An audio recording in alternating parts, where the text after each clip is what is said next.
بسم الله الرحمن الرحيم الحمد لله رب العالمين أفضل الصلاة وأتم التسليم على سيد محمد وعلى آله وأصحابه أجمعين. Just to do a quick sound check, is the sound fine for everybody?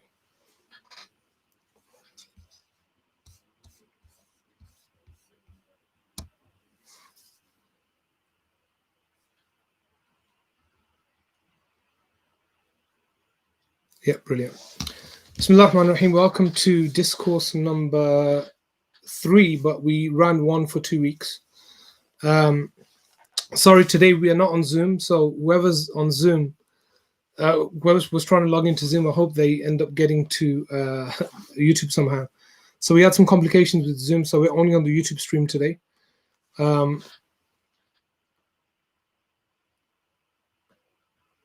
Yeah. So today's discourse is it's an interesting one. I've been thinking about doing this topic for a while, and I thought it's kind of it's the right time to do it.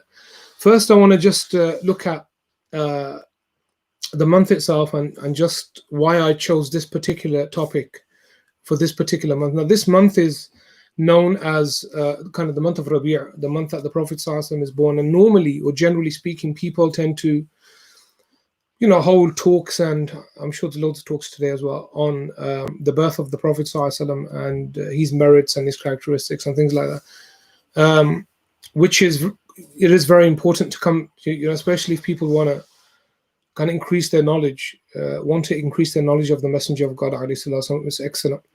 But I think that also we should emphasize certain characteristics of the Prophet ﷺ that are either lacking or we all lack to a certain degree, that are things that are more hard-hitting maybe, and more of a bring about more of a realization. So I picked the idea of having trust in God because it's a profound topic, it's a very big topic as well.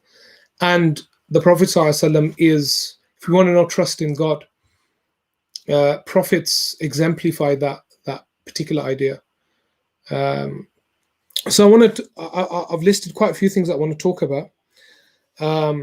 First and foremost, I want to begin with the idea of fitna. Now, the word fitna in Arabic normally is used for, it's used for, well, in English anyway, when we talk about fitna, generally speaking, around when men use it, it's about women. I mean, when they say there's a lot of fitna going, around, it's about women. So fitna is always misused almost. It has many different meanings, by the way. And the Quran uses it with those kind of, it uses it in different ways. But the way that I want to look at the word fitna, or the meaning that I want to kind of discuss, is when God uses fitna in the Quran to mean a kind of test, or a trial, or a kind of a test of one's self-determination and belief in God.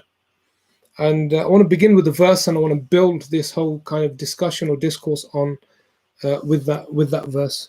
So just bear with me. And that verse is, Allah says in the Quran, أَحَسِبَ النَّاسُ أَن يُتْرَكُوا أَن يَقُولُوا آمَنَّا وَهُمْ لَا يُفْتَنُونَ.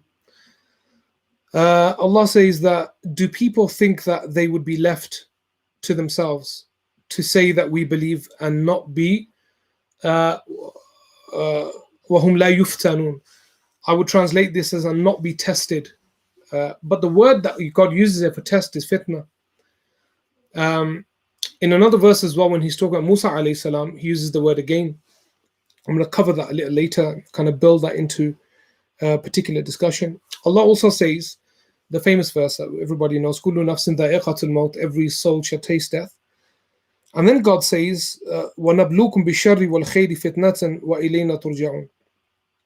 That, and we test you with bishar wal khair, with evil or with bad and with good. We test you with both, and to us you will return. So this word fitna in the Quran is used to mean tests and trials and things like that.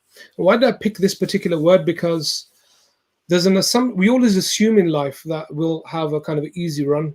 We think that, Um, it's the purpose of life is to have an easy life, a secure life. Parents work all I'm a parent as well. We kind of work to secure the lives of our kids all the time, and think that the harder we work, the easier it will be for our kids, which is often not true, by the way, and we'll get to that a bit later. But there's an assumption. This is where I want to begin this discourse, is that there's an assumption that a good life is an easy life, or a successful life is an easy life. That we all assume that, or we're all told that the American dream, and everybody has opportunities to make good of their life. So the idea is that the easier life is for you, the better it is for you. But that's not the case at all from our kind of tradition.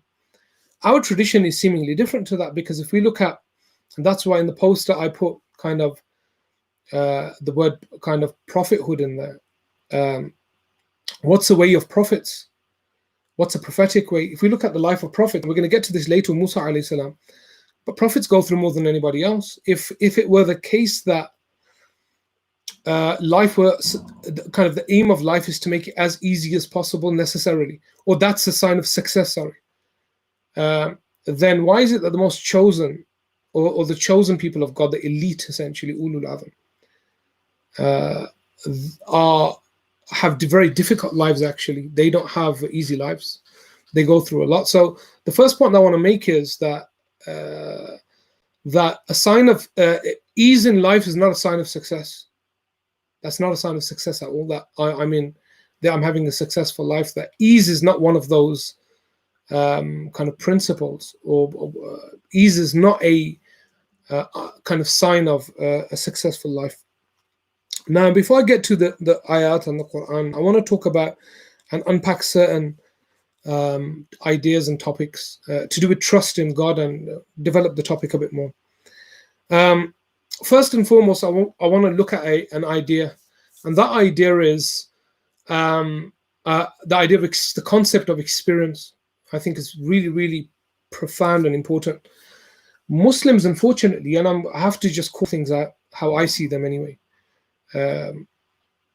we have this concept of preaching, and preaching, we have to unpack the idea of preaching. What does preaching mean? We use the word da'wah often. What does da'wah actually mean? So we assume that we have the duty to call other people to good things, or those things that God determines as good, and the Prophet determines in the Sunnah what's determined in the Sunnah as good. And we feel that it's a duty upon us to kind of call people to that. Or it's a duty upon us to correct people, or it's a duty upon us to say certain things in certain situations and scenarios. Now, unfortunately, what's happened is a few ahadith have been taken completely out of context, like "Ballighu anni walau ayah," these kind of say something from me, even if it's a verse or a sign, or kind of the idea of al-amru bil ma'ruf wa nahy anil munkar, calling to good and prohibiting evil, all these types of things. And we've built a whole tradition, or a whole, not tradition, culture of trying to fix people. That every Muslim is obligated. I'm going to give you a couple of examples, and I'm going to build on the idea. Take new Muslims. New Muslims, for some reason, when they become Muslim, feel now that they have to make everybody else Muslim, or they're kind of told that go and share your experiences, make everybody else Muslim, or influence them. Yet they're very they're at the beginning stages of their own spiritual journey. They're not even rooted in Islam properly yet, and they're going out there, or they're being pushed to go out there, either by themselves or by other people, to share their fantastic experience, which can be very problematic. And if you ask Muslims that converted a long time ago, they'll tell you that that's the worst thing you can do. The first thing you need to do is build your own kind of spiritual anchoring. Similarly, when people begin to pray, it's like, now I'm praying, I've got to tell everybody else about it. And this is not the way of a believer. The way of a believer is to ground themselves, that when they learn something new, experience something new, it's not that they have to go and tell everybody else about it or help everybody else. They first need to kind of build their own spiritual strength before they go and preach. And there are many, many verses about this in the Quran, where Allah talks about people, أَتَأْمُرُونَ النَّاسَ بِالْبِرِّ. Do you like tell people to do good and forget yourself? Because the idea of spirituality is there's a gradual kind of build up for that. And this is why experience is incredibly important. And the kind of buzzword here at this point of this kind of discourse is experience. Spiritual experience is the underpinning or kind of the foundation of a believer's journey to God. Experience. And that's why you see scholars that are older, people that are older, that their opinions are valued, they're taken seriously, and younger people, their opinions are not taken seriously because you haven't lived that moment. So I'll give some anecdotal kind of points that, when you see young imams like 21, 22, 18, 19, 20, giving relationship advice, wallahi, just ignore them. Why? Because what experience do you have? Or people have been married 1 or 2 years talking about how to bring up children. I mean, you would never take that form of advice from people in any other field unless they had experience. I mean, look at many jobs now. You don't get in unless you have experience. You may have all the degrees, the academic, theoretical knowledge, but you won't get in. Spirituality is experience-based. How does this tie into the trust idea? Well, the point I'm making here is that we can only truly understand something, truly, that is, once we have experienced it. And trust in God is one of those things. So God then allows us to experience many, many different things to exercise the idea of trust. And it happens at different parts, in different moments, during different moments of our lives, that we experience certain things that will allow us to build trust. Trust is not a theoretical idea. It's not an idea that we can just read in a book, open Risala Kushairiyya, I have it here as well, the Risala, looking at it today, and all these stories that are, Muslims of the past, but they don't really do anything. That's just theory. When one loses a child or loses a family member, a close family member, then you begin to realize what trust means in God. When you lose all your money, I mean, when you have no money left, you're bankrupt, or you make a big investment, it fails, and you lose hundreds and hundreds of thousands of pounds, or for some people, £1,000, whatever it may be. Or, you put your hopes in an idea or a job and you don't get it, or you fail your exams. At that point, you sit down and you realize what trust actually means. Do I give up, or do I put my trust and faith in God that He's given me life to move on from this and experience a new moment? Then you know what trust is. And my point is, without these moments, we can never understand what trust means in God. And that's a kind of underlining point. Now, there's a famous statement of Confucius. Confucius talked about wisdom. How do we gain? Because what is wisdom? Wisdom is the idea of putting things in their correct place. وَضْعُ الشَّيْءِ فِي مَوْضِعِهِ. To put something where it belongs. How do you gain wisdom? And he made an incredible point. He said, wisdom is gained in 3 ways. He said, number 1, through imitation. Meaning, you look at other people, how they're, elders, people of knowledge, people of practice, people of spirituality, just good people, and you just copy them. He said that's the easiest way to do it. He said, it's through reflection. And he said that's the most noble, that you think about and reflect on. Or he said it's through experience, and that's the most bitter. And that's the interesting idea, that experience is quite bitter, but it's very profound. And everybody definitely learns through experience, or it's the hardest lesson, but it's the most direct lesson that one can, that one learns wisdom through. And it's the same as trust. And trust, in fact, I would argue that it's all through experience. Now, the second point that I want to make is, with trust, we don't know the reality of it until when we're going through hardship, difficulty. And we'll give some examples. Let's say you lose a family member, a close family member, and let's go with that to begin with. We don't understand the benefit of that, let's say, of loss to our spiritual states at the time of loss. That's the nature of it. The nature of difficulty is that when we're experiencing it, we can never know its benefit. We can only know its benefit later. And we should kind of register that as a life experience.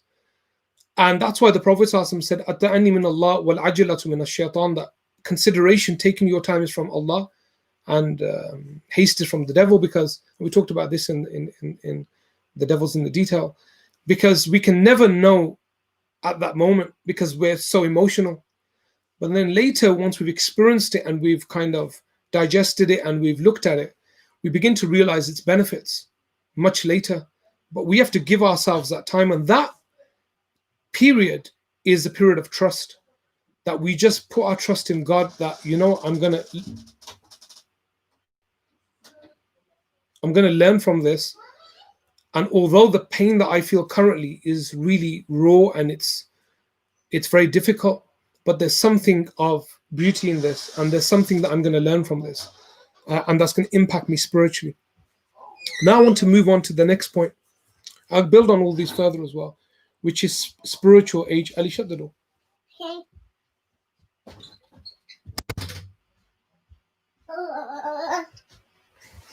Sorry, we have an intruder. You have to be careful.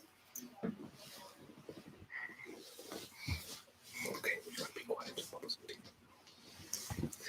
Now, spiritual age is very important. Now, one of my friends who's in America, if you don't know him, Sidi Ahmed Deeb, we had a discussion about this. And I was mentioning to him about 6-7 months ago about the idea of spiritual age, and that I've been working on this idea for a while to talk about it, and it would require another a discourse about what is the concept, what is spirituality. And that is that spiritual age is very important, that we have to allow ourselves to spiritually mature. And certain things in our lives we can never understand except at particular ages. And that's why it's frowned upon when we kind of expect spirituality from young people. But that's not the job of young people to give spiritual. Ali, don't kick that. Spiritual advice. They haven't lived long enough. They haven't experienced enough. And spiritual age is very, very important to understand things. And what I mean by that is trusting God. Why is trusting God important here? Because sometimes we're just too young to understand things.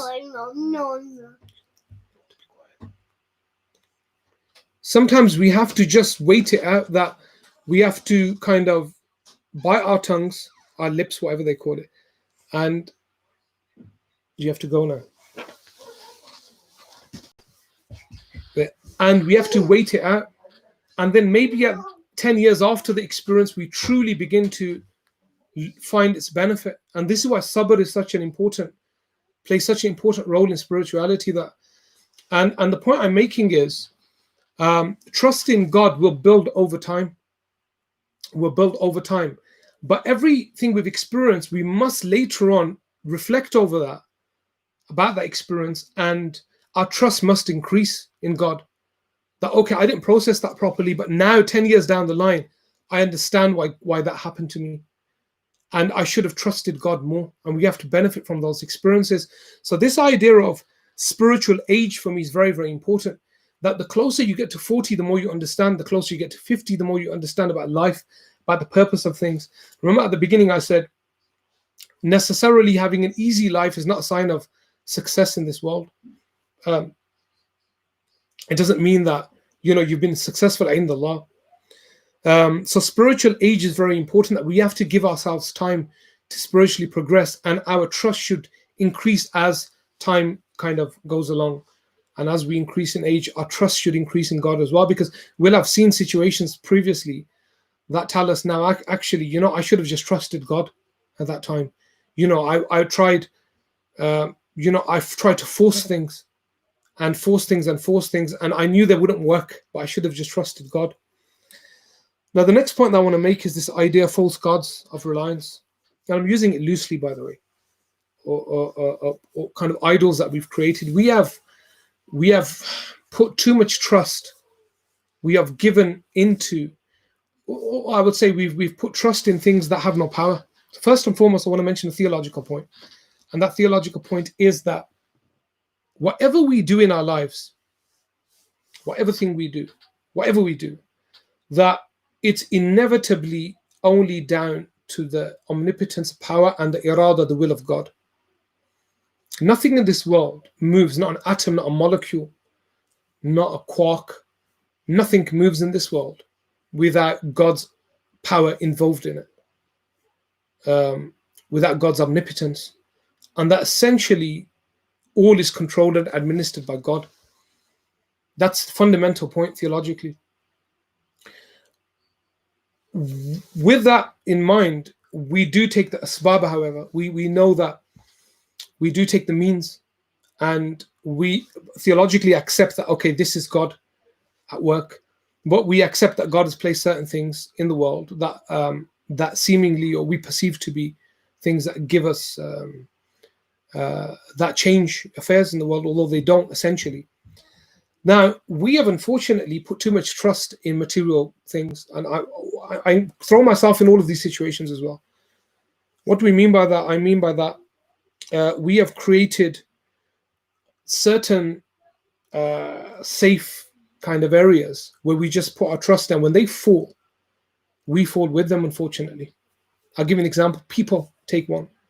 We have put so much trust in people that when people fall, we fall.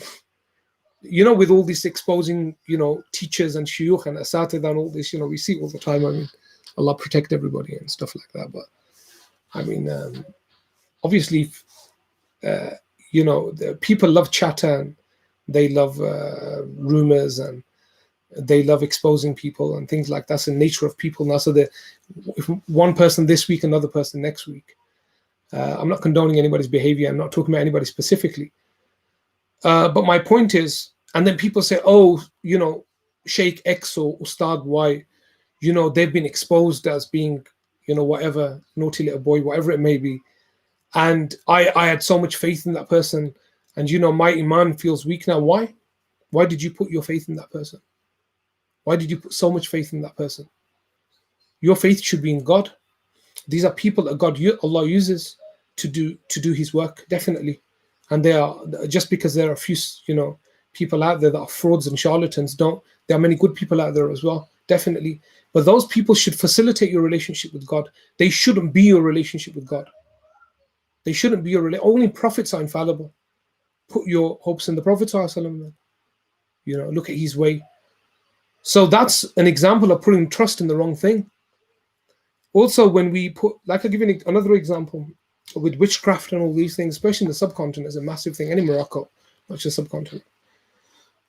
People start wearing amulets and ta'wizat and things like that and put their trust in them. And this is going to cure me of my illness, and this is going to save my marriage. And now there's a whole discussion on can you wear ta'wizat, and there's a discussion on bahath in the ulama. You can, mutaakhirin, the later ulama, have a discussion on this.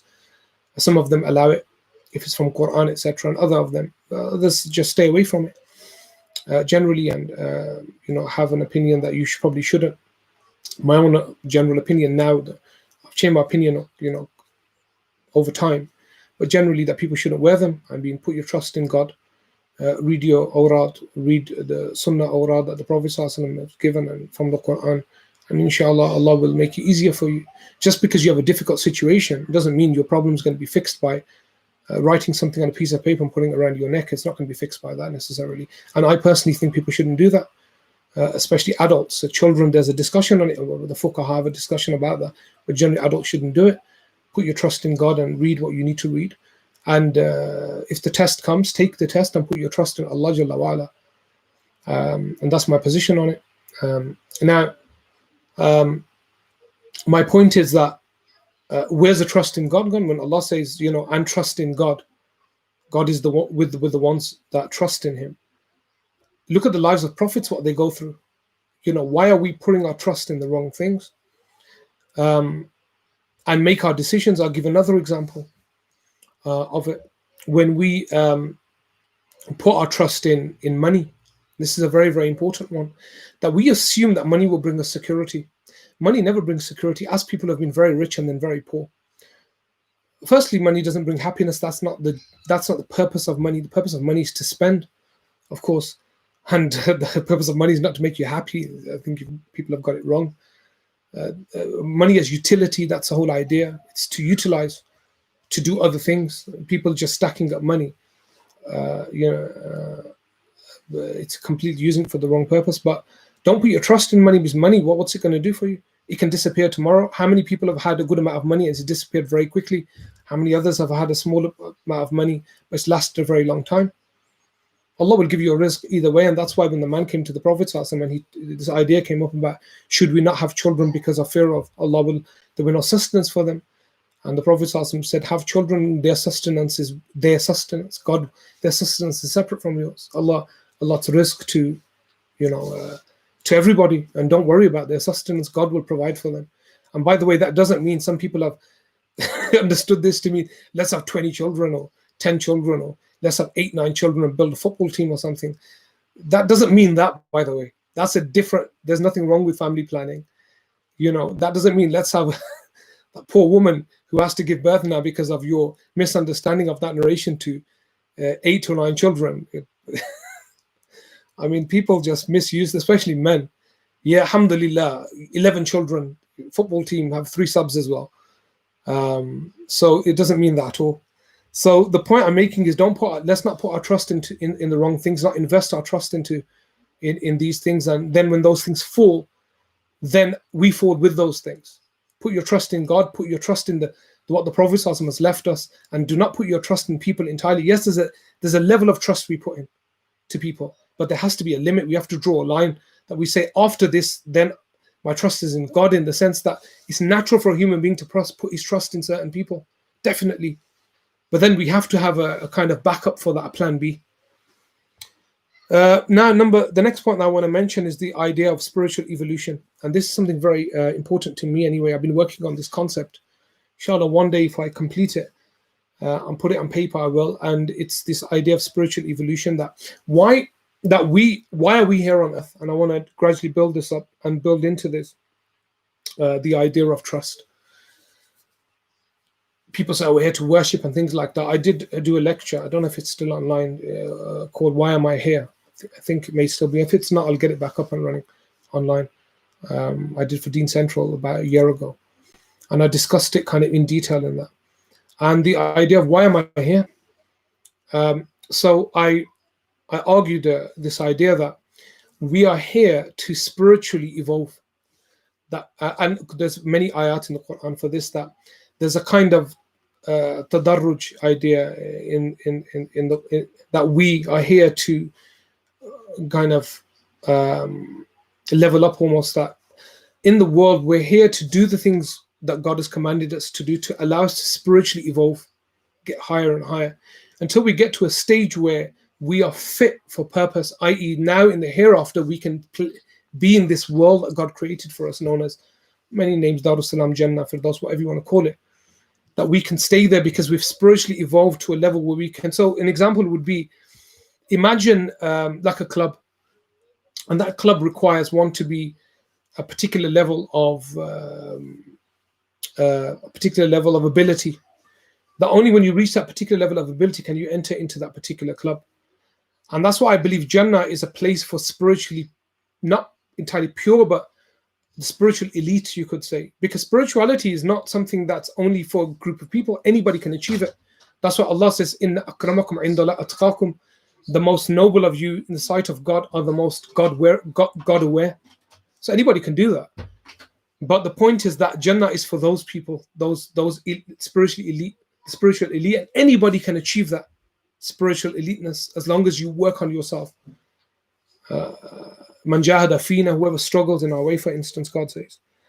So now, how do we spiritually progress? Although that's a different topic, but one of the ways is that different people progress differently. And if we make dua to Allah that Allah help us with this journey of ours spiritually, then God, out of His karam, out of His grace, sometimes certain people will go through things that other people will not go through. That's one possibility. For instance, take illness. Some people may not be able to spiritually evolve or increase with normal acts. It's just not in their wusa'ayan, like it's not in their capability, or they're not that way orientated. But they're good people and they have good intention. And because of their good intention, maybe God inflicts them with illness. And illness is their way to that. Because people assume that illness is a bad thing. And it's a struggle, of course, and it's not a nice thing to be ill, definitely. But that doesn't mean there's no khair in it, there's no good in it. That it can have good in it as well, because our lives are temporary. And when I get to the point about the point number 7 about where we actually belong, I'll kind of unpack that point or that idea. But illness can, although it's painful, but some people through their illness, their ranks are just increased. And we know that the Prophet ﷺ talked about how when people are ill, they're forgiven of their sins. So maybe that those particular people, that was something that they had to go through, that they had to put trust in Allah. That, oh Allah, I'm being spiritual. You've given me this illness, and I'm going to take it. I'm going to put my trust in you and take it as a means of forgiveness and a means of my rank being raised with you. Because when people are ill, they're definitely increasing. Talk to people who are terminally ill. Their relationship with God is incredibly powerful, because they kind of realize that, look, I haven't got much time to live. I'm going to be gone tomorrow, which is me and you as well, of course. But they realize it because they've been given a date by the doctor. Maybe you've got 6 months. We may have 2 days. Remember that brother Ali Banata, I think, rahimahullah, when he was diagnosed with cancer, how many people were saying, oh, it felt really bad, they cried at the video. How many people died watching that video, died before him?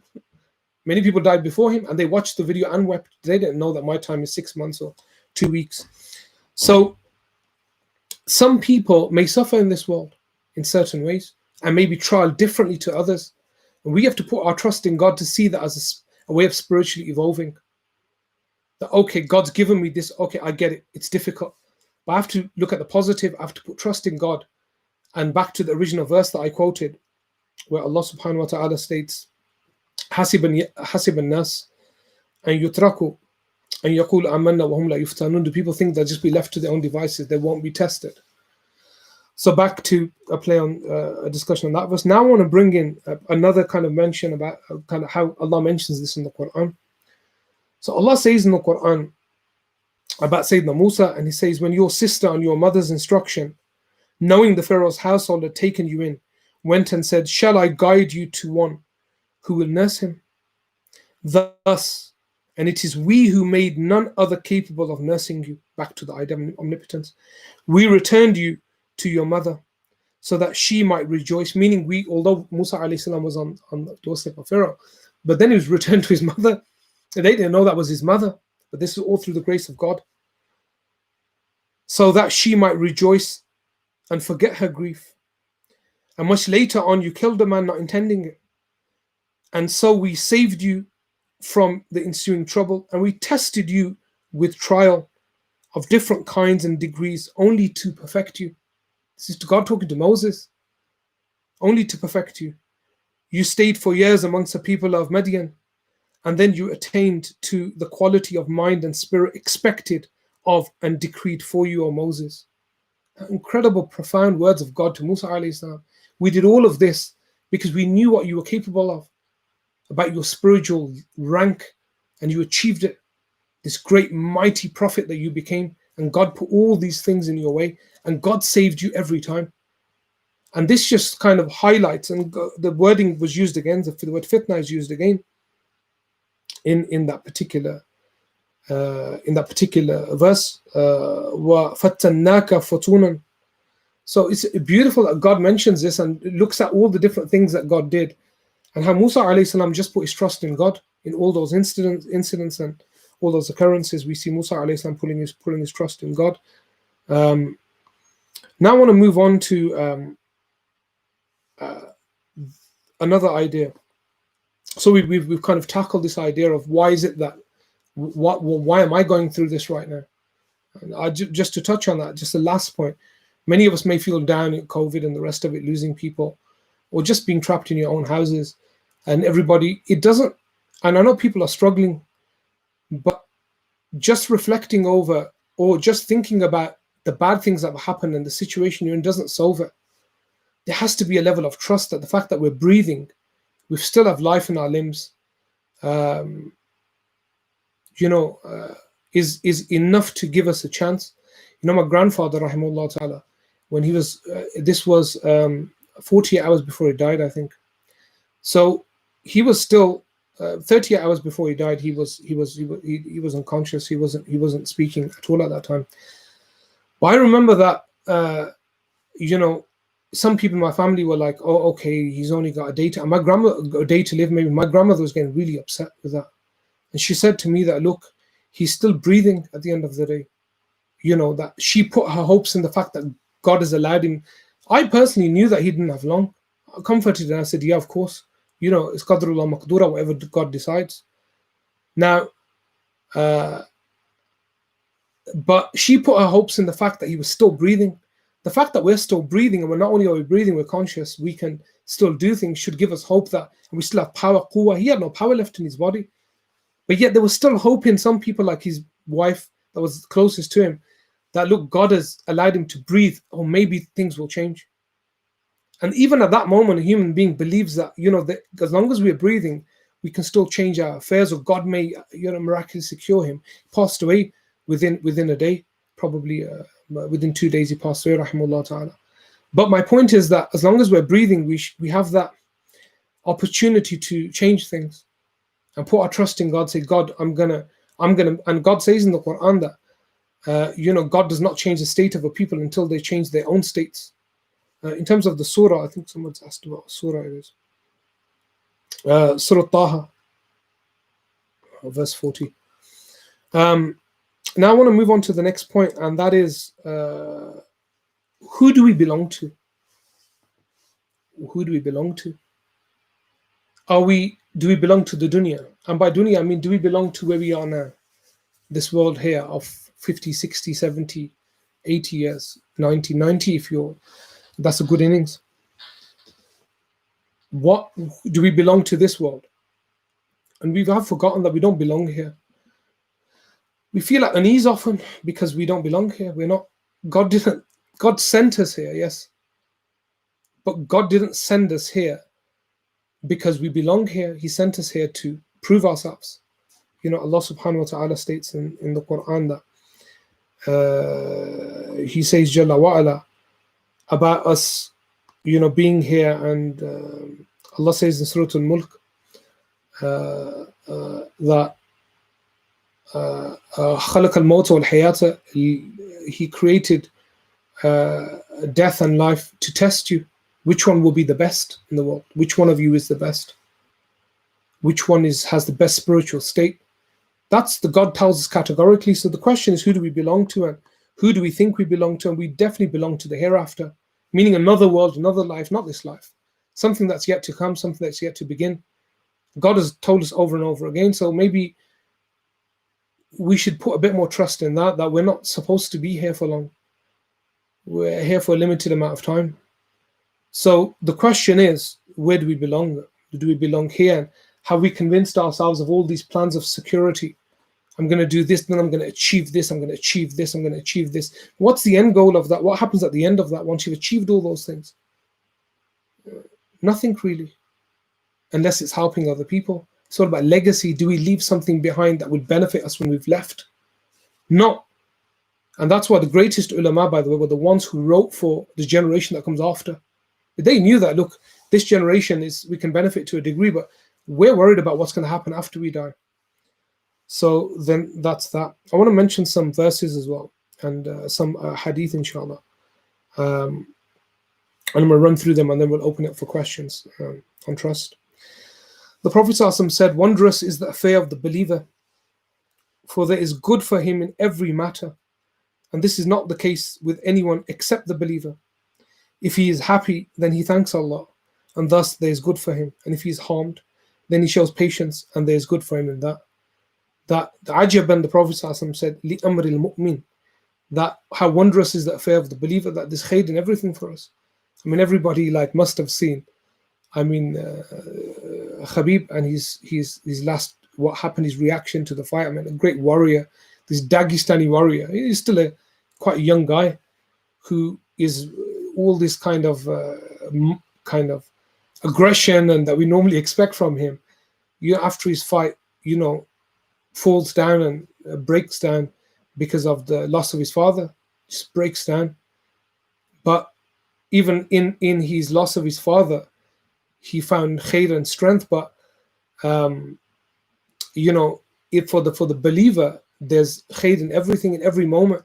Now, whatever he went through losing his father, but you can see clearly that he's also found almost a maqam in that, kind of a spiritual level in that he wouldn't have achieved without losing his father, possibly.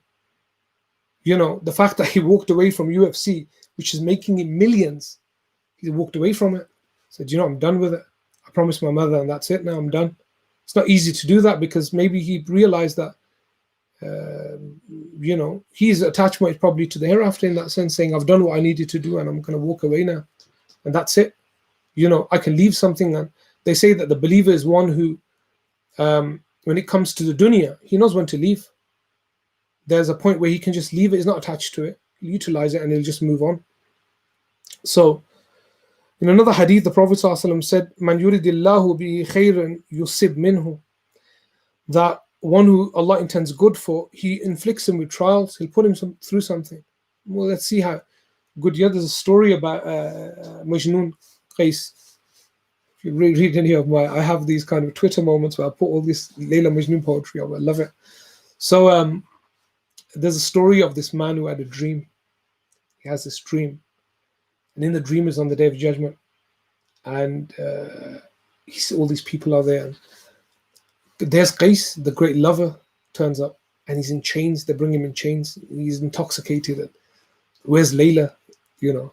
Anyway, they say the angels bring him forward, and God says they hear from God that God says, bring Qais forward, bring Majnun, and then bring all the people that claim to love me. We'll see if their love for me weighs up, amounts to the love that this man had for Layla, and if it doesn't, then throw him in hell. This is just a story, but the point is that God inflicts people. It's just not, تأسي إله وأنت تظهر حبه هذا محال في الفعل بديء لأن حبك صادق لعطاءته إن المحب لمن يحب مطيع. The poet says, تأسي إله وأنت تظهر حبه. You disobey God, but you tell everybody you love him. Kind of odd statement. هذا محال في الفعل بديء. If your love were true, then you would have certainly obeyed him. You would have obeyed him. For indeed, one who loves another is just in submission to them. So my point is that we're going to be put through tests to test our love, to test our statements, our claims, and things like that.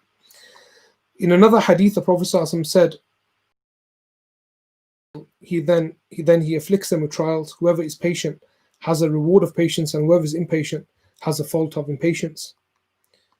The Prophet ﷺ said in another hadith that Yaqulullah, that God says that I have nothing to give my faithful servant if I cause his dear friend to die and he remains patient other than paradise. Meaning, it looks so wonderful that death is mentioned here, that God says, I have nothing to give my servant except heaven. That's what he will get if one of his close people die. Safi is mentioned. Safi can be anybody, can be somebody very close to you, that they have patience and then I give them for that paradise. So I want to bring it to a close now. We're going to take questions. That this idea of trust in God, I'm hoping that I've kind of unpacked different elements of it. And it's very important that this is one of the strongest messages of the Prophet. That's why I did it today for this topic, because it's powerful and it's something that we've forgotten. We've got so many barriers now between us and God, so many veils that we don't get a chance to practice it unless we're ill or we lose somebody.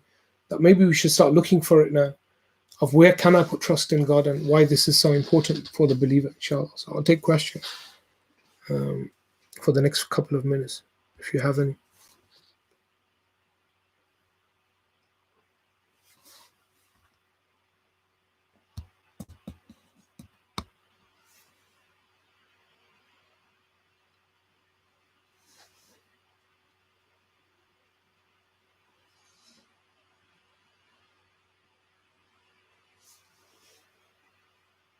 If I don't get them in 30 seconds, then I'll log off, inshallah. So,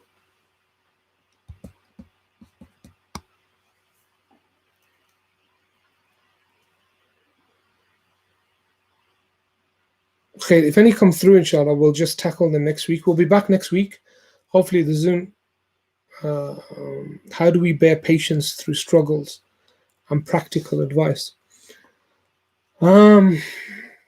Like I said, it depends. It depends on the type of struggle. For me, for instance, and I'm going to be honest here, if I were to give advice, it would all depend on two things for me. Number one, having knowledge of it, and also number two, having some experience of it. So if somebody said to me, what does it feel? Help me with my struggle. I've lost a child, a son or a daughter. To an extent, I probably could lace things out, but to an extent, I couldn't because I haven't experienced that. It's difficult to do that for me generally because I haven't experienced it. But I would use some examples and I would console them anyway because, somebody just needs an ear or a shoulder sometimes, and and care, and I would give that. So it depends on the situation. I think one thing that I've learned definitely that's helped me with everything is not rushing. That time, the slower we take things and take loss and struggles, you will have an opening. That don't think everything will come immediately or quickly. That sometimes we do have to just wait things out. We have to show patience, and patience, it's easy word, but practically it's time. Maybe it will take a few days, maybe a few months, but we just have to bear with the fact that it will take time. It won't be immediate. And I've rushed through things sometimes in the past and then realized later, you know what, just take your time. It will come. You just have to wait a bit longer. And you may have to bear with the pain for a bit longer, but inshallah, if you take the right steps, and just that waiting period is very, very, very important. Who wrote the chorus to Qasida Burda and how did it become part of the Burda?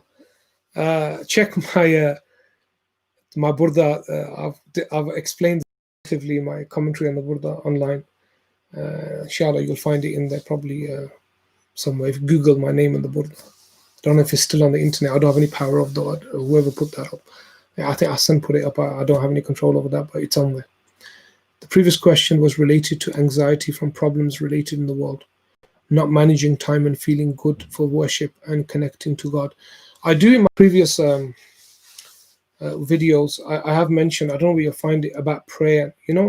We have to see prayer differently. Prayer, worship has to be shukr based, that we have to just thank God. Like we're going to pray because we're just going to be thankful to you, Allah. Nashkuruka ya Allah, that you create us, let us breathe, let us love, let us be companions with people. That I'm just going to thank you that I didn't exist at a point. I was just fi ilmillah. You created me and you allowed me to be. And that I'm gonna stand up in prayer just to thank you for that. I know it's obligatory, but you don't benefit from that, only I do. That's the idea of prayer. In terms of anxieties, of course, that depends on the level and problems related to the world. Number one, I would say go and be around good company, people that love you, and go look for those people that will help you through struggles. Everybody needs people. You need people close to your house. Do we get through things? Sayyidina Adam was lonely when he was created, and that's why God created Hawa for him, because all the fruits of Jannah would not suffice him. It was company that he needed, and true paradise is good company for the hereafter. So inshallah, we'll bring it to a close there for today. I'll be back next week, another topic. Inshallah, we'll continue this every week. Next week, inshallah, we'll be back to the normal time. Today was only 6:30 because I know a lot of stuff's going on today and I didn't want to overlap with other stuff that was going on. So next week we'll be back at, Hamza, what's our normal time? Is it 8 o'clock? 8:30? 8 p.m. Just keep up to date on the Instagram and Facebook and wherever else it is, inshallah. And I'll see everybody next week. Assalamu alaikum. Hope you all are well and stay well, inshallah.